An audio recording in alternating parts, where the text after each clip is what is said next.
Selamat pagi anak-anak. Selamat pagi, Ibu. Bagaimana kabar kalian hari ini?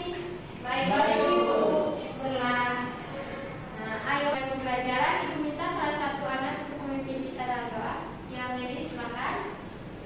Sebelum memulai firman pelajaran hari ini, mari bersama-sama kita berdoa.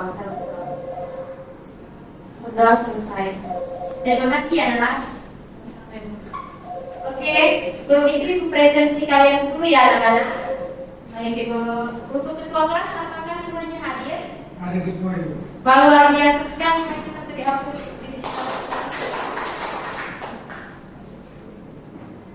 Bagi anak-anak, coba perhatikan di depan. Nah, di tangan Ibu sekarang sudah ada dua gambar semangka.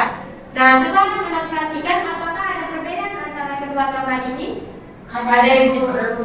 Nah, coba Anita sebutkan tentang perbedaannya. Semangka pada gambar A itu ada biji, kemudian gambar B semangkanya tidak ada biji. Nah, betul sekali. Mari kita beri tepuk tangan untuk Anita. Jadi yang gambar Anita itu betul ya. Jadi gambar A merupakan gambar semangka yang memiliki biji, sementara gambar B merupakan gambar semangka yang tidak memiliki biji. Nah, anak-anak, seperti yang kita ketahui bersama bahwa semangka pada umumnya itu dapat bertumbuh atau berkembang biak dengan cara generatif menggunakan biji. Nah, lalu bagaimana dengan semangka yang tidak memiliki biji ini? Bagaimana caranya dia bisa bertumbuh? Ada yang tahu jawabannya? Oke, jadi semangka yang tidak memiliki biji ini dapat bertumbuh atau berkembang biak dengan bantuan manusia menggunakan bioteknologi. Nah, anak-anak, ternyata bioteknologi juga memiliki dampak ya, baik yang positif maupun juga negatif. Hari ini kita akan mempelajarinya lebih lanjut ya. Sebelum itu, Ibu tulis terlebih dahulu ya tujuan pembelajarannya.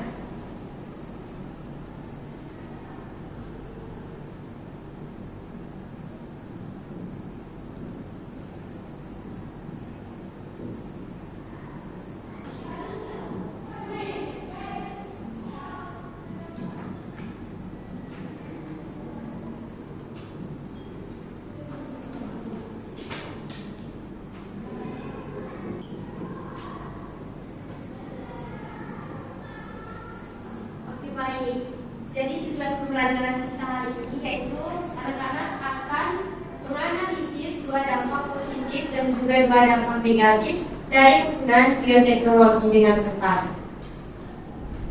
Oke, minggu lalu kita sudah mempelajari mengenai bioteknologi konvensional dan juga bioteknologi modern.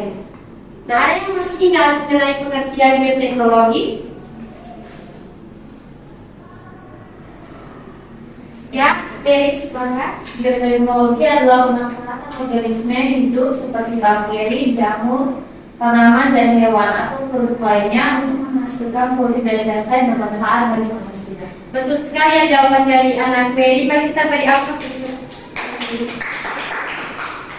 Jadi bioteknologi itu adalah pemanfaatan mikroorganisme seperti bakteri, kemudian jamur, untuk menghasilkan produk atau jasa yang bermanfaat bagi kehidupan manusia. Oke, hari ini kita akan membahas mengenai dampak penggunaan bioteknologi ya, anak-anak.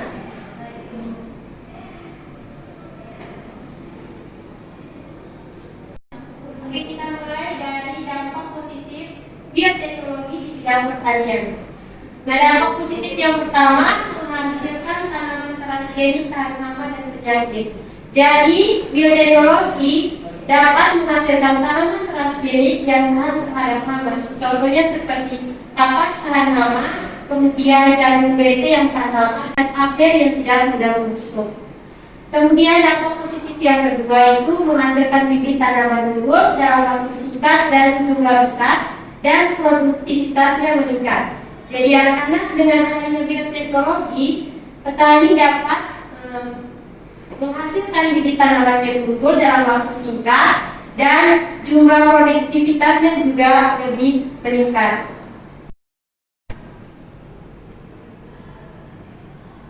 Nah, kita masuk pada dampak negatif bioteknologi di bidang pertanian.